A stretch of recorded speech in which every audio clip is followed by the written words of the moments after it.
और इसलिए आज जब समापन पे इन दो प्रतियोगिताओं को मैंने स्वयं देखा है, कुश्ती की प्रतियोगिता फाइनल में शुभम यादव और अनुराग यादव के बीच में कितनी जोरदार कुश्ती थी। यानी इस भीषण शीतलहरी में विधायक खेल स्पर्धा के विजेताओं को सीएम ने किया पुरस्कृत। कहा, हर मंडल मुख्यालय पर बनाएंगे स्पोर्ट्स कॉलेज। मुख्यमंत्री योगी आदित्यनाथ ने खेल और खिलाड़ियों के प्रोत्साहन को अपनी प्रतिबद्धता दोहराते हुए कहा है कि प्रत्येक ग्राम पंचायत में खेल मैदान, ब्लॉक स्तर पर मिनी स्टेडियम और जिले स्तर पर बड़ा स्टेडियम बनवाने की प्रक्रिया को आगे बढ़ाने के साथ सरकार हर मंडल मुख्यालय पर स्पोर्ट्स कॉलेज बनाने की तैयारी कर रही है।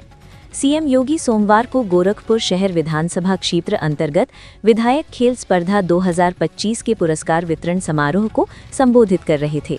वीर बहादुर सिंह स्पोर्ट्स कॉलेज में आयोजित कार्यक्रम में मुख्यमंत्री ने कहा कि सरकार स्पोर्ट्स इंफ्रास्ट्रक्चर को लगातार सुदृढ़ कर रही है। गोरखपुर में बेली पार्क के पास एक इंटरनेशनल स्टेडियम बनने जा रहा है। गोरखपुर के रीजनल स्टेडियम का भी 63 करोड़ रुपए की लागत से नवोद्धार हो रहा है। वीर बहादुर सिंह स्पोर्ट्स कॉलेज में भी बेहतरीन स्टेडियम बन रहा है।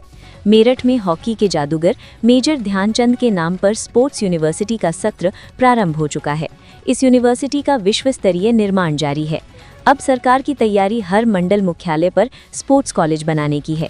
मुख्यमंत्री ने बताया कि वो जल्द ही गोरखपुर महानगर की सभी संस्थाओं के साथ बैठक करने वाले हैं। उस बैठक में संस्थाओं का आह्वान किया जाएगा कि वे एक एक खेल को गोद लें। कुछ सहयोग वे करें और कुछ सरकार करेगी। वहां पर अच्छे कोच रखे जाएंगे। इससे बच्चों को खेल के लिए एक बेहतर प्लेटफॉर्म प्राप्त होगा।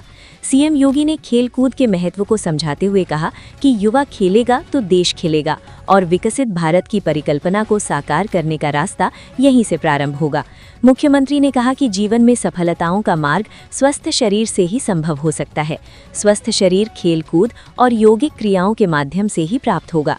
आइए देखते हैं वीडियो में आगे। और इसलिए आज जब समापन पे इन दो प्रतियोगिताओं को मैंने स्वयं देखा है, कुश्ती की प्रतियोगिता फाइनल में शुभम यादव और अनुराग यादव के बीच में कितनी जोरदार कुश्ती थी। यानी इस भीषण शीतलहरी में कुश्ती वहां हो रही थी और पसीना रवि किशन को यहां मंच पे हो रहा था। ऐसे ही कबड्डी प्रतियोगिता में मैं देख रहा था,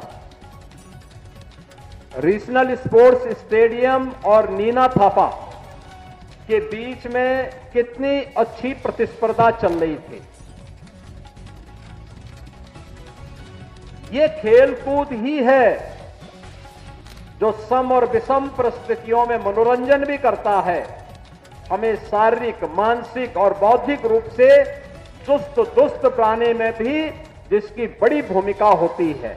और उसी भूमिका के कारण आप सोचो, ये हजारों लोग यहां पर बैठे हुए हैं, सब बच्चे बैठे हैं।